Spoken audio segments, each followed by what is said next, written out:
So, ఇది ఇస్రాయేలీలు ఏదైతే ఇప్పుడు యుద్ధానికి వెళ్తున్నారో, ఆ భూమి యొక్క హక్కుని అబ్రహాముకి ఇచ్చినటువంటి దాన్ని స్వాధీనపరచుకోవడానికి వెళ్తున్నటువంటి వారితో పాటు, మరి నాయకుడిగా యెహోషువ వెళ్తున్నట్టుగా చూస్తాం ఇక్కడ.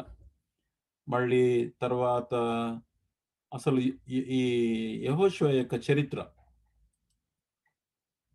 మొట్టమొదటగా యెహోషువ యేసుక్రీస్తు వలె వర్ణించబడ్డాడు. ఇందాక మీకు వివరించాను.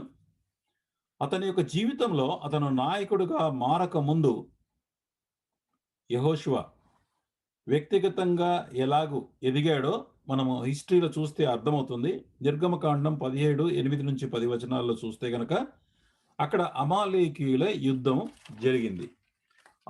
అంటే వాళ్ళు ఐగుప్తులోంచి బయలుదేరారు. అది మొట్టమొదటిసారి జరిగినటువంటి యుద్ధం అది. అసలు యుద్ధ నైపుణ్యం కూడా లేదు. కానీ మోషే అతన్ని వెళ్ళి యుద్ధం చేయమని అడుగుతాడు. సో యెహోషువ మరి చెప్పగానే అతను వెళ్ళి యుద్ధానికి వెళ్ళాడు. ఈ అమాలేకీయులు వారి యొక్క ఈ వచనం ఒకసారి చూద్దాం. అది 17వ అధ్యాయం 8-10 వచనాలు. ఈ వచనాలకు ఒకసారి చదవండి బ్రదర్. తరువాత అమాలేకీయులు వచ్చి రెఫీదీములో ఇశ్రాయేలీయులతో యుద్ధము చేయగా మోషే యెహోషువతో మన కొరకు మనుషులను ఏర్పరచి వారిని తీసుకొని బయలు వెళ్లి అమాలేకీయులతో యుద్ధము చేయుము. రేపు నేను దేవుని కర్రను చేత పట్టుకొని ఆ కొండ శిఖరము మీద నిలిచెదను అనెను. యెహోషువ మోషే తనతో చెప్పినట్లు చేసి అమాలేకీయులతో యుద్ధమాడెను. మోషే అహరోను ఊరు అనువారు ఆ కొండ శిఖరమెక్కిరి. ఓకే. సో ఇక్కడ యుద్ధం జరుగుతుంది. అమాలేకీయులు అంటే ఏశావు యొక్క సంతానం, యాకోబు సొంత అన్న పిల్లలు. అంటే వారు ఎలాంటి వాళ్ళంటే మన సొంత శరీరంతో సమానం. ఫ్లెష్, ప్రిన్సిపల్ ఆఫ్ సిన్, లేకపోతే గనక శరీరానుసారమైనటువంటి మనస్సు అనేటటువంటి దానికి సాదృశ్యం ఇది. ఆ శత్రువులతో మన శరీరంతో పోల్చవచ్చు, శరీరం అనే శత్రువుతో పోల్చవచ్చు. అయితే అక్కడ యుద్ధం 2 లెవెల్స్లో జరిగింది. కొండపైన మోషే ప్రార్థన చేశాడు. యుద్ధ మైదానంలో యెహోషువ నాయకత్వంలో యుద్ధం జరిగింది. దేవుని సహాయంతో యెహోషువ కత్తివాడి చేత అమాలేకు రాజు అతను గెలిచెను అని రాయబడింది నిర్గమ 17-13 వచనంలో. ఇది ఇశ్రాయేలులకు మొట్టమొదటి యుద్ధం. వారికి యుద్ధ నైపుణ్యం లేదు. కానీ మోషే పిలుపుతో మరి ధైర్యంగా యుద్ధం చేయటానికి సిద్ధమయ్యాడు. మనము కూడా కోరబడినప్పుడు ఆత్మీయ పోరాటానికి ఎప్పుడు సిద్ధంగా ఉండాలి. యెహోషువ లాగా మనము ప్రభు యొక్క సేవలో వాడబడాలంటే ప్రార్థన ద్వారా, పరిశుద్ధాత్మ దేవుని శక్తి ద్వారా సొంత శరీరాన్ని, మన శరీర ఆశలను తిరస్కరిస్తూ పవిత్రతను కాపాడుకుంటూ రావాలి. ఈ 2, ఒకటి ప్రార్థన, రెండవది ఆత్మశక్తితో శరీరంపై పోరాటం చేస్తే అప్పుడు దేవుని యొక్క ఆత్మ ద్వారా మనం విజయాన్ని పొంది నేర్చుకుంటాం. కాబట్టి ఇట్లా ఎవరైతే చేస్తారో, సొంత జీవితంలో గనుక పోరాటం చేస్తారో అట్టివారు దేవుని ప్రతినిధులుగా, దేవుని ప్రజల పక్షాన పోరాడే నాయకులుగా ఎన్నుకోబడే అవకాశం ఉంటుంది. స్వయం శరీరంపై విజయాన్ని నేర్చుకోకపోతే దేవుని సేవ చేయటానికి సిద్ధము కాలేదన్నమాటే చెప్పాలంటే. ఇది యెహోషువ జీవితంలో మొదటి ప్రస్తావన అతని గురించి చెప్పబడింది. మళ్ళీ తర్వాత నెక్స్ట్ అమాలేకీయులతో యుద్ధం తర్వాత నిర్గమ 24:10, సంఖ్యాకాండము 11:28. నిర్గమ 24:10 చూస్తాం ఒకసారి. మీరు కూడా మీ బైబిల్ చూడండి. 24:10. ఇశ్రాయేలీయులు దేవుని చూచిరి, ఆయన పాదముల క్రింద నిగనిగలాడు నీలమైన వస్తువు వంటిది, ఆకాశ మండలపు తేజం వంటిది ఉండెను. ఆయన ప్రధానులలో ఇశ్రాయేలు ప్రధానులకు ఏ హాని చేయలేదు. ఇది 10వ వచనం కదా, 10వ వచనం ఏదో మిస్టేక్ అయింది ఇక్కడ. 24:10 పైన ఉంది, సారీ 9లో ఉంది మనకి. తర్వాత మోషే అహరోను నాదాబు అబీహులు పెద్దలను 70 మంది ఎక్కిపోయిరి. తర్వాత 12వ వచనంలో అప్పుడు యెహోవా మోషేతో ఇట్లా, నువ్వు కొండ ఎక్కి నా యొద్దకు వచ్చి అచట ఉండుము అన్నాడు. నీ వారికి బోధించినట్లు నేను రాసిన ఆజ్ఞలను ధర్మశాస్త్రం పలకను రాతి పలక ఇచ్చేదనగా మోషేయు అతని పరిచారకుడైన యెహోషువ లేచిరి. అంటే ఇక్కడ మనం ఏం చూస్తామంటే ఇదే విధంగా మరి మోషేకు ఈయన పరిచారకుడుగా ఉంటూ ఉన్నాడని మనకు అర్థమవుతుంది. సేమ్ థింగ్ సంఖ్యాకాండం 11:28లో కూడా ఉంది. ఈజ్ అన్ అసిస్టెంట్ టు మోషే అని మనకు కనబడుతుంది. కాబట్టి దీన్ని బట్టి మనకేం అర్థమవుతుందంటే, మనము కూడా సేవలో వాడబడాలి. యెహోషువలాగా మనం ఎదగాలి అని అంటే అర్థం, మనము దేవుని పనిలో పనిచేస్తున్నటువంటి వారితో, వారికి సహాయం చేస్తూ, అట్టి వారికి సేవకు సిద్ధపరచబడతాం. యాక్చువల్‌గా వారితో పాటు మనం కలిసి సేవ చేయడానికి ముందుకు రావాలి. నేను దేవుని సేవలో వాడబడాలి అనంటే, నువ్వు ఏ ఏ దశలో ఏ విధంగా వాడబడాలనేది దేవుడు సిద్ధం చేస్తాడు. కానీ మొట్టమొదటగా మరి సేవ చేస్తున్నటువంటి వారికి తోడ్పాటుగా ప్రార్థనలోను, మిగతా పనుల్లోనూ, మరి వాక్య పరిచర్యలోనూ మనము హెల్ప్ చేస్తూ రావాలి. మళ్ళీ తర్వాత సంఖ్యాకాండం 14, 6-9 వచనాలు చూస్తాం ఇది. సంఖ్యాకాండం 14 ఇది చాలా ప్రాముఖ్యమైనటువంటి సంగతి ఇది. ఇక్కడ ఏమైందంటే, వీళ్ళు వాగ్దాన దేశాన్ని చూడటానికి 12 మంది వేగుల వారిని పంపించారు. అందులో 10 మంది మరి బ్యాడ్ రిపోర్ట్ తీసుకొచ్చారు. 2 మాత్రమే మంచి రిపోర్ట్ తీసుకొచ్చారు. వారిలో కాలేబు, యెహోషువ 2 మాత్రమే ఉన్నారు. అదక్కడ సంగతి. వారి విషయంలో ఏం రాయబడిందంటే 6-9 వరకు చూడండి బ్రదర్. సంఖ్యాకాండం 14, 6-9. అప్పుడు దేశమును సంచరించి చూచిన వారిలో నుండి నూను కుమారుడు అగు యెహోషువయు, యెఫున్నె కుమారుడగు కాలేబును బట్టలు చింపుకొని, ఇశ్రాయేలు సర్వ సమాజముతో మేము సంచరించి చూచిన దేశము మిక్కిలి మంచి దేశము. యెహోవా మన యందు ఆనందించిన ఎడల ఆ దేశములో మనలను చేర్చి దానిని మనకిచ్చును. అది పాలు తేనెలు ప్రవహించు దేశము. మెట్టుకు మీరు యెహోవా మీద తిరగబడకుడి, ఆ దేశ ప్రజలకు భయపడకుడి. వారు మనకు ఆహారమగుదురు. వారి నీడ వారి మీద నుండి తొలగిపోయెను. యెహోవా మనకు తోడై ఉన్నాడు, వారికి భయపడకుడనిది. ఆ ప్రత్యక్షపు గుడారంలో యెహోవా మహిమ ఇశ్రాయేలీయులకందరికీ కనబడెను. సో అక్కడ వీరిని బట్టి మనం చూస్తే ఏం కనబడుతుందంటే, యాక్చువల్‌గా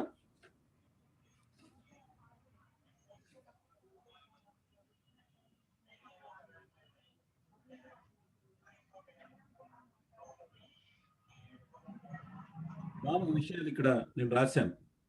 తనకు అప్పగించినటువంటి పనిలో చాలా నమ్మకంగా నిర్వర్తించాడు. తర్వాత దేవుని యందు మరి పరిపూర్ణమైనటువంటి విశ్వాసం అతనికి ఉందని మరి ప్రభువే మరి అతని గురించి సర్టిఫికేట్ ఇచ్చినట్టుగా మనం చూస్తాం. సో ఒకటేంటంటే, మనకి ఏదైతే పని అప్పగించబడుతుందో, మనకు ఈ లోకంలో కూడా మనం ఉద్యోగం చేసేటప్పుడు కానీ, ఏదైనా కానీ, లేక దేవుని సేవలో కానీ, నమ్మకత్వం చాలా ఇంపార్టెంట్ అండి. తర్వాత దేవుని యందు పరిపూర్ణ విశ్వాసం కలిగిన వ్యక్తి, అంటే దేవుని వాగ్దానాన్ని చక్కగా నమ్మినటువంటి వ్యక్తి. తర్వాత దేవుని పూర్ణ మనస్సుతో ప్రేమించుట అనేటటువంటిది. అంటే మనం కూడా మరి దేవుని సేవలో వాడబడాలంటే మొట్టమొదటగా మనకు అప్పగించిన పని నమ్మకంగా ఉండాలి. మరి దేవుని యొక్క వాగ్దానాల్లో మనం విశ్వాసం కలిగి ఉండాలి. పూర్ణ మనస్సుతో దేవుని ప్రేమించాలి.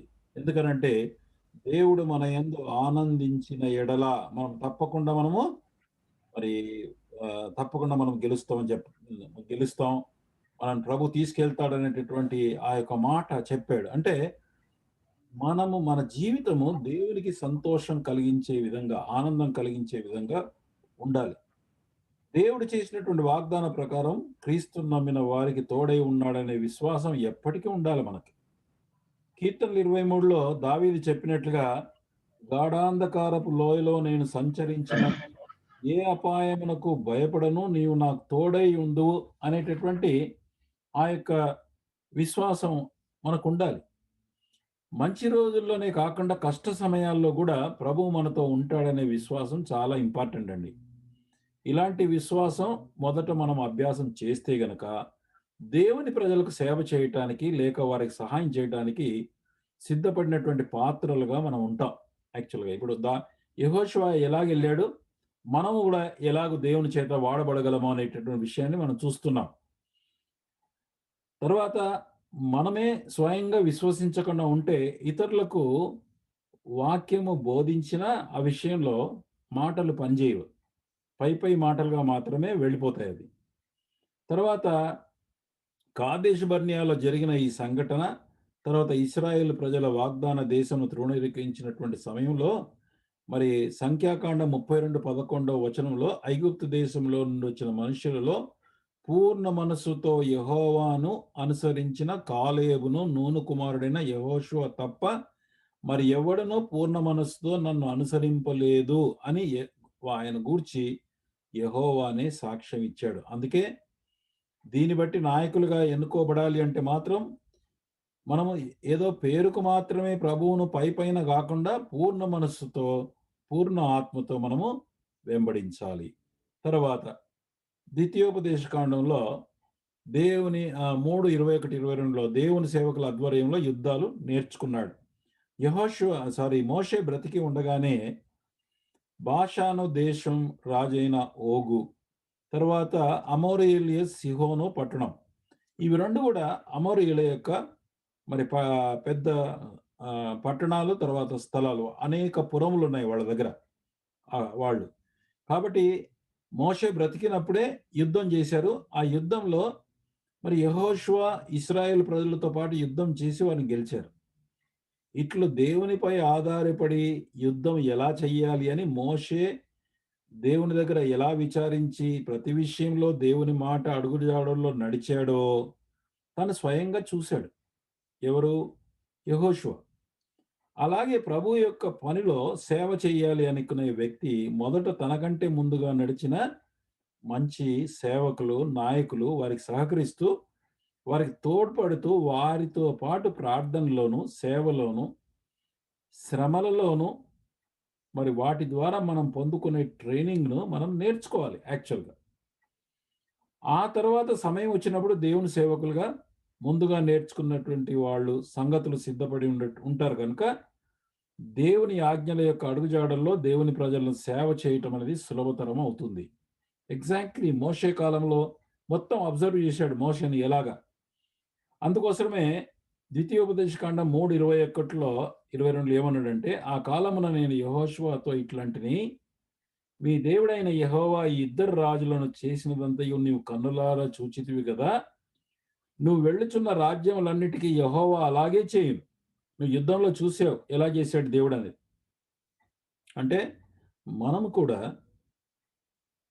మన నాయకులు, క్రైస్తవ నాయకులు లేకపోతే సేవకులు, వారితో పాటు యుద్ధాన్ని వాళ్ళు చేస్తుంటే మనం గమనించాలి. మనం గూడా అప్పుడు చూసినప్పుడే మీ దేవుడైన యెహోవా మీ పక్షమున యుద్ధము చేయువాడు గనుక వారికి భయపడవద్దని ఆజ్ఞాపించాడు. కాబట్టి మనమే అనుభవపూర్వకంగా చూస్తే గనక మనము రేపటి దినము దేవుడు వాడుకుంటే గనక మనం గూడా అలాగా చేయటానికి వీలవుతుంది. తరువాత సేవకు ఏర్పాటు చేసేది, నాయకత్వానికి ఏర్పాటు చేసేది దేవునిదే, మనుషులది కాదు. సంఖ్యాకాండం 27:12లో యెహోవా మోషేతో ఇట్లనెను, నీవు అబారీము కొండ ఎక్కి నేను ఇశ్రాయేలుకి ఇచ్చిన దేశమును చూడుము. ఏమన్నాడంటే, అయ్యా నువ్వు దేశాన్ని మాత్రం చూడు, నీవు దాన్ని చూచిన తర్వాత నీ సహోదరుడైన అహరోను చేర్చబడినట్లు నీవును నీ స్వజనులలో చేర్చబడదు. సంఖ్యాకాండం 27:15 వచనం. అప్పుడు మోషే యెహోవాతో ఇట్లనెను, యెహోవా సమస్త మానవులకు ఆత్మలకు దేవా, యెహోవా సమాజము కాపరిలేని గొర్రెల వలె ఉండకుండానట్లు ఈ సమాజం మీద ఒకనిని నియమించుము. అంటే మోషేని అడిగాడు, దేవా మరి నన్నేమో చనిపోమని చెప్తున్నావు, నా యొక్క అకౌంట్ క్లోజ్ అవుతుంది. కానీ ఎవరినైనా నాయకుడిని నిర్ణయించమంటే దేవుడు మోషే యొక్క విజ్ఞాపనను యాక్సెప్ట్ చేశాడు. మోషే తర్వాత ఎవరు నాయకులుగా ఉండి ఇశ్రాయేలు ప్రజలు నడిపించాలో ఆ విషయం తన సొంతగా నిర్ణయించలేదు. Important point to note. మోషే తాను నిర్ణయించలే. యెహోవా యొద్ద విచారణ చేశాడు. దీన్ని బట్టి ప్రస్తుతం సేవలో ఉన్నవాళ్ళు వారి తరువాత పరిచర్యకు ఎవరు నాయకులుగా, పెద్దలుగా ఉండాలో ఆ విషయమై దేవుని కోరటం అవసరం. ఇప్పుడు ఒక లెవెల్‌లో నడుస్తా ఉంది. మన తర్వాత మరి యవనస్తులు గాని, మళ్ళీ తర్వాత సెకండ్ జనరేషన్ గాని మరి వారి కొరకు మనం ప్రార్థన చేయకపోతే గనక మళ్ళీ చివరి వరకు కూడా సంఘము లేకపోతే పనులు మన మీదనే ఆధారపడుతుంది. మన తర్వాత అది ఖాళీగా వెళ్ళిపోతుంది. కోర్స్ దేవుడు వాడుకుంటాడు, వేరే వాళ్ళని తీసుకొస్తాడనుకోండి. కానీ మోషేలాగా మనం గూడా ప్రార్థన చేయాల్సినటువంటి అవసరం ఉందని నాకు అర్థమైంది. తర్వాత అలాగ దేవుడు ఏమన్నాడు మరి తర్వాత? యెహోషువ నాయకుడిగా యెహోవాయే నిర్ణయించాడు. 27:18-23 వచనాల్లో ఉంది. అతన్ని ప్రభువు నాయకుడిగా ప్రతిష్ఠిత చేశాడు. ద్వితీయోపదేశకాండం 34:9 చూస్తే మోషే తన చేతులతో నూను కుమారుడైన యెహోవా మీద ఉంచి ఉండెను కనుక అతడు జ్ఞానాత్మ పూర్ణుడాయను. దీన్ని బట్టి నాయకులుగా దేవుని చేత ఎన్నుకోబడినటువంటి వ్యక్తి అందరి ఎదుట ప్రతిష్ఠిత చేయబడాలి. ఈ కాలంలో సంఘంలో పెద్దల విషయాలు కూడా అలాగే మనము చెయ్యాలి. అయితే ఒక విషయం ఏంటంటే, ఈ యొక్క దేవుని సేవకు గాని లేకపోతే నాయకత్వం కానీ దేవుని యొక్క పిలుపు ద్వారానే రావాలి. మనుషులతో కాదు, దేవుడు మాత్రం నిర్ణయించాలి. ఉదాహరణ చూడండి, 1 కొరింథీ 1:1 పౌలు తన యొక్క ఏర్పాటు గురించి మాట్లాడుతూ ఉంటాడు. చూడండి, 1 కొరింథీ 1:1.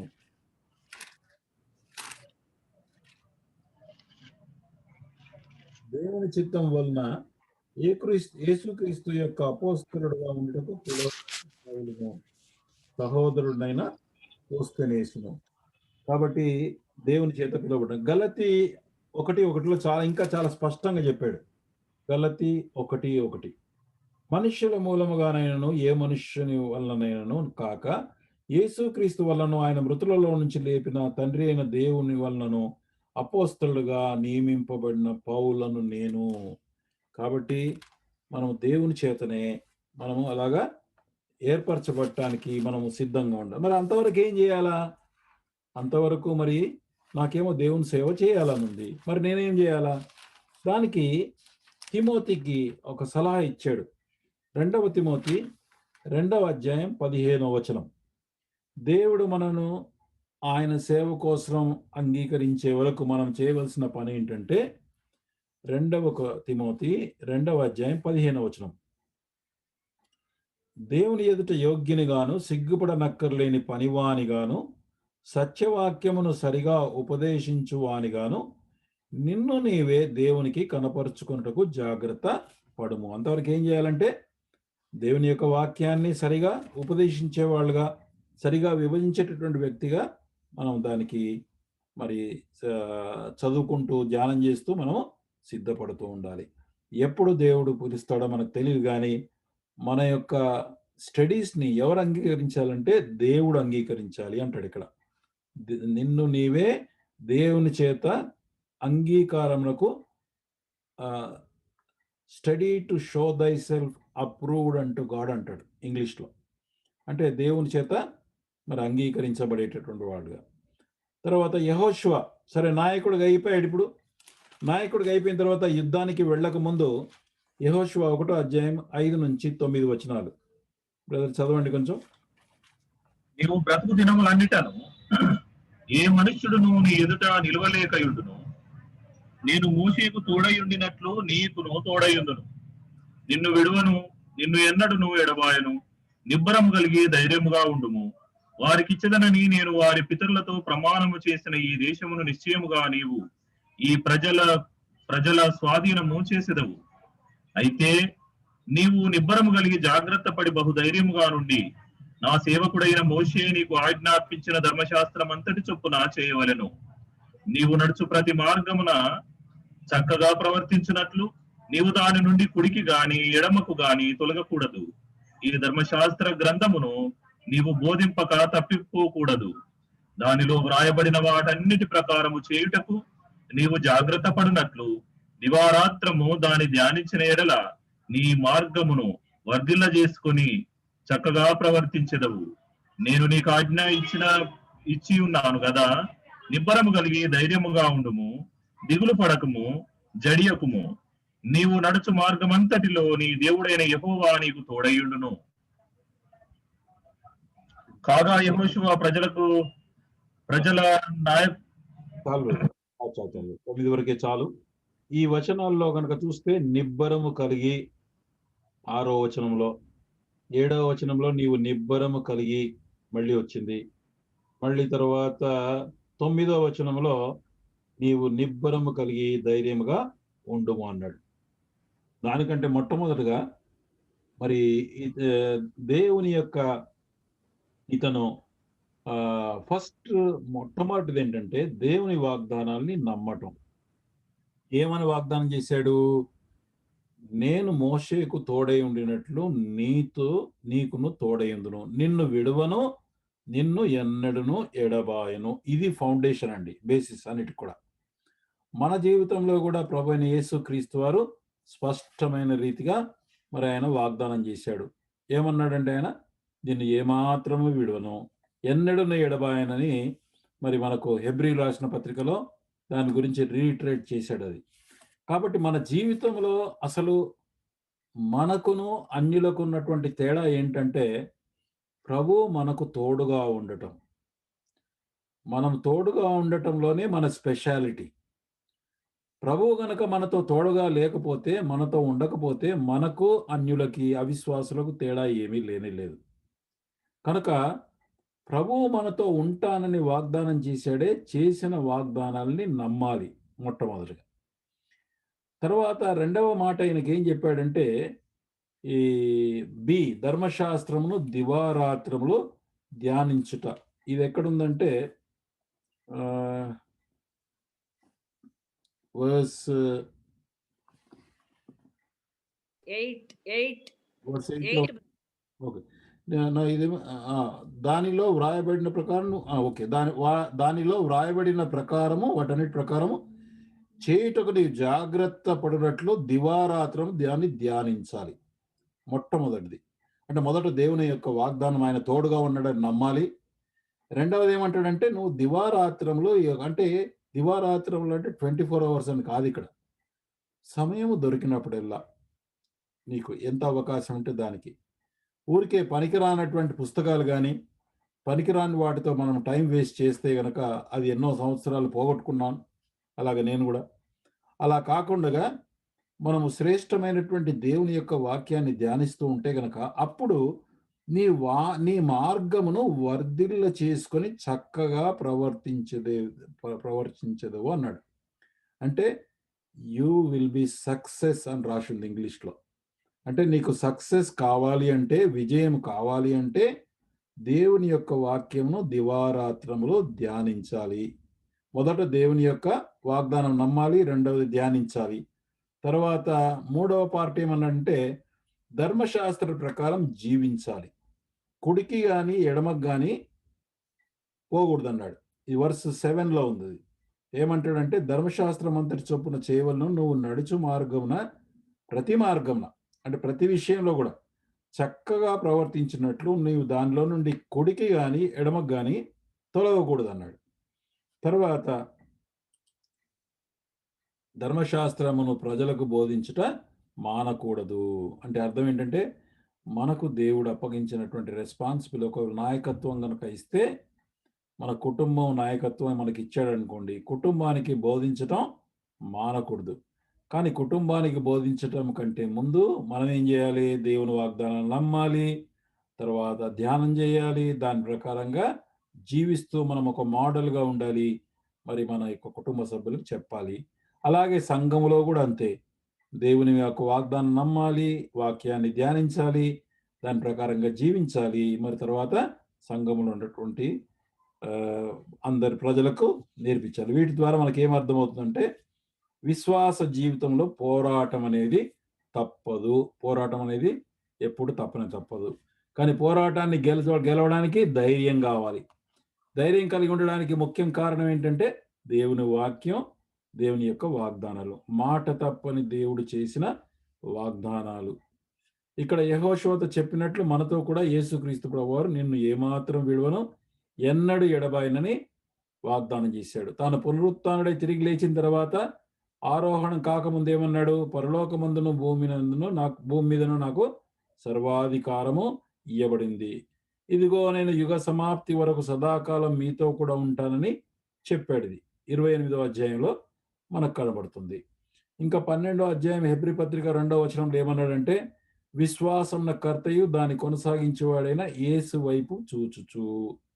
అంటే విశ్వాసమున కర్త అనేటటువంటి మాటకు మార్జిన్‌లో ఏమన్నాడంటే సేనాధిపతి. అంటే ఈ భూలోకంలో మనం జీవిస్తుండగా మన పక్షాన యుద్ధాలు జరిగించేటటువంటి సేనాధిపతి యేసుక్రీస్తు ప్రభువారు. నీ సమస్యలకు, నీ చిక్కు ప్రశ్నలకి, తర్వాత అన్నిటికి కూడా తీర్చటానికి, లేక శత్రువుతో యుద్ధం చేయటానికి మన యొక్క విశ్వాసమున కర్త అనగా మన సైన్యాధిపతి, అంటే మన యొక్క కమాండర్ ఆయన యేసుక్రీస్తు వారు. ఆయన వైపు మనం చూడాలి. దేనికి చూడాలి? ఎలాగ నడుచుకోవాలి? ఏం ఆర్డర్స్ ఇస్తారో అవి నేర్చుకోవటానికి. నిబ్బరము కలిగి అంటే ఇంగ్లీష్‌లో be strong and be courageous అని ఉంది. మరి దాని అర్థం మరి ఒరిజినల్‌గా దాని యొక్క హీబ్రూ వర్డ్‌కి ఎళ్తే దాని అర్థం ఏమిచ్చాడంటే నిశ్చలమైన, బీ ఫర్మ్, బీ రెజల్యూట్. అంటే నీకు గొంతు వరకొచ్చినా గూడా నువ్వు దాన్ని వదిలిపెట్టకూడదు. రెండవదేంటంటే నిబ్బరమైన బుద్ధి అని మనకు నూతన నిబంధనలో గ్రీక్‌లో ఆ మాటకి ఏం రాశారంటే, తెలుగులో నిబ్బరమైన బుద్ధి ఉంది. దానికి ఏమంటాడంటే to be calm, to be temperate, circumspect అంటే పరిస్థితులకు అనుకూలంగా మరి కామ్‌గా ఉండి ప్రవర్తించటం. మొదటి పేతురు 1 అధ్యాయం 13లో ఉంది. మరి తర్వాత 5వ అధ్యాయంలో కూడా ఉంది ఈ మాట. అంటే అర్థం ఏంటంటే to be calm and circumspect and have the balance of mind. అంటే don't lose your balance in thinking. నాయకులుగా ఉండే వాళ్ళకి ఎప్పుడు కూడా దేవుని ఎదుట ఆలోచించటానికి మనము మంచి మనస్సు కలిగి ఉండాలి. Don't get disturbed. First of all ఏదైనా సమస్య వస్తే గనక ఇది కామన్ ఇది లోకంలో. కానీ ఇది అభ్యాసం చేయాలి. పరిశుద్ధాత్మ దేవుడి ద్వారా మనం బ్యాలెన్స్డ్ మైండ్ కలిగి ఉండాలి. తర్వాత దేవుడు మనకు ఏదైతే సత్యం అని తెలియపరిచాడో దాని విషయంలో నిశ్చలమైన, దృఢమైన, స్థిరమైనటువంటి మనస్సు కలిగి మనం నిబ్బరంగా ఉండాలి.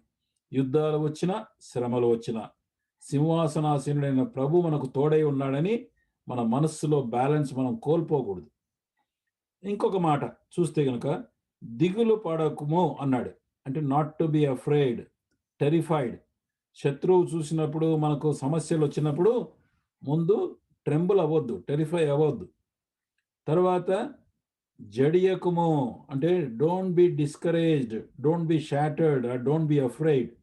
ఫర్ ఎగ్జాంపుల్ మరి సౌలు రాజు కాలంలో ఫిలిస్తీయుడైనటువంటి గొలియాతు వచ్చి చెప్పినప్పుడు వాడి మాటలు విన్నప్పుడు సౌలు, ఇశ్రాయేల్ అందరూ కూడా బహుభీతులైరి, వణికిపోయారని రాసింది అక్కడ. కాబట్టి మనము కూడా అలా కాకుండా మనము మరి నాయకుడుగా ఉండాలని దేవుడు గనక మనకు ఇవ్వాలి, మనకు ఆ బాధ్యత ఇవ్వాలి అని అంటే మాత్రం ఈ క్యారెక్టర్స్ మనకు చాలా అవసరం. ప్రతి కుటుంబములో, ప్రతి సంఘములో, సమాజంలో దేవుడు నిన్ను ఉద్యోగరీత్యా ఎక్కడన్నా అలా నాయకుని యొక్క స్థానం ఇస్తే గనక ఆల్వేస్ ఈ 3 మీరు బ్యాలెన్స్ చేసుకుంటూ రావాలి. మనస్సు కన్‌ఫ్యూజ్ కాకూడదు. Be calm, don't be disturbed, don't distracted. తర్వాత సత్యము అని తెలిసిన తర్వాత దానికి నిశ్చలముగా మనం స్థిరంగా దానికి హత్తుకొని ఉండాలి. తర్వాత పరిస్థితులు భయం కల్పించేటటువంటిది, వణికిచ్చేటటువంటి పరిస్థితులు వచ్చినప్పుడు ప్రభు ఏమంటాడంటే, నేను నీతోను ఉన్నాను గదా! ఎందుకన్నాడు ఇది యెహోషువతో? నేను ఉన్నాను నీతో. నువ్వు ఒక్కడివే కాదు పోరాటానికి. వాస్తవంగా మనం చూస్తాం. యుద్ధానికి ముందు దేవుడే ముందు వెళ్ళాడు అక్కడ. వాళ్ళకి చెప్పాలంటే గనక. అది మనం నెక్స్ట్ టాపిక్‌లో మనం చూస్తాం ఆ విషయాన్ని. సో, ఇలాగా యెహోషువ లాగా తర్వాత ఇంకా ఫ్యూచర్‌లో మనం తర్వాత చదువుతూ ఉంటాం కాబట్టి యెహోషువ నాయకత్వంలో ఎలా విజయాలు సంపాదించాడో ఈ గ్రంథంలో మనం చూస్తాం.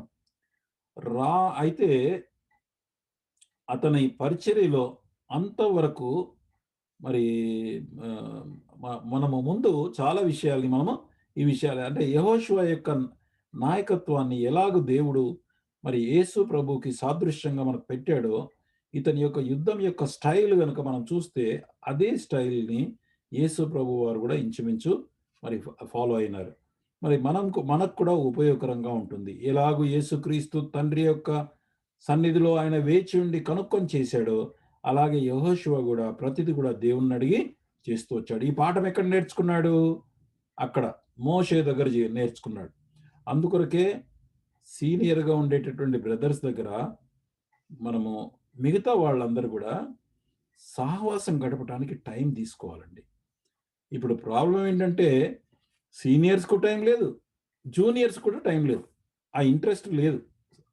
సహవాసంలో సేవకులతో ఇప్పుడు మోషేతో యెహోషువ ఉండుట ద్వారా అనేక విషయాలు ఆయన డైరెక్ట్‌గా గురువును చూసి నేర్చుకున్నాడు.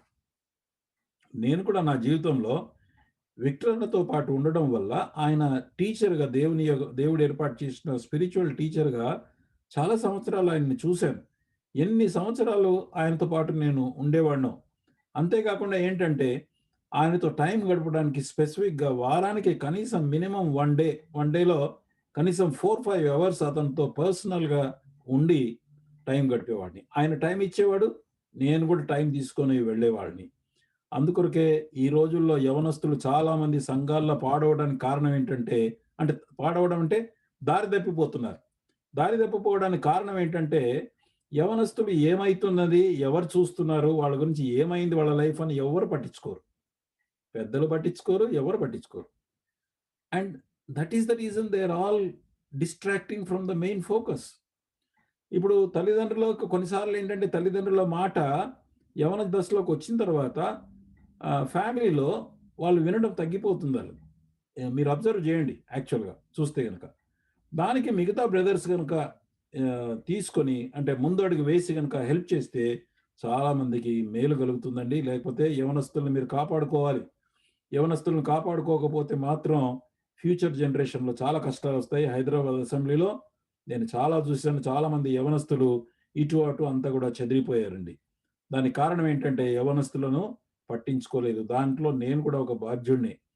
కనుక దయచేసి మీరు ఎలాగైతే యెహోషువ మోషేతో సమయం గడిపాడో, యవనస్తులు కూడా టైం తీసుకొని గడపాలి. మోషే కూడా అతనికి టైము ఇచ్చాడు తర్ఫీదు కోసం.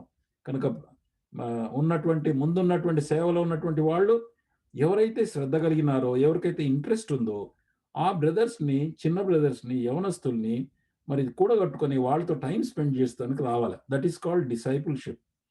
Discipleship doesn't happen just by preaching. మనం వాళ్ళతో టైమ్ స్పెండ్ చేయాల్సినటువంటి అవసరం ఉంది. యెహోషువ లైఫ్‌లో ఇది గొప్ప పాఠంగా చూస్తాం ఇది. దీని తర్వాత నెక్స్ట్ ఏంటంటే చాప్టర్ 2లో మరి చాప్టర్ 1లో ముగించే ముందు ఏమైందంటే అమోరీయులను ఓడించి యోర్దానుకు తూర్పు ప్రాంతంలో ఉన్న బాషాను, హెష్బోను ప్రాంతంలోను రూబేనీయులు, గాదీయులు, మనష్షే గోత్రాలు వారి కుటుంబాలకి పశువులు అక్కడే ఉంచి వారిలో సైనికులుగా ఉన్నటువంటి 40,000 మంది యోర్దాను దాటి మిగతా వారితో కూడా వెళ్ళారు. దాని యొక్క చరిత్ర 12 నుంచి 18 అధ్యాయాల వరకు వచనం వరకు ఉంది.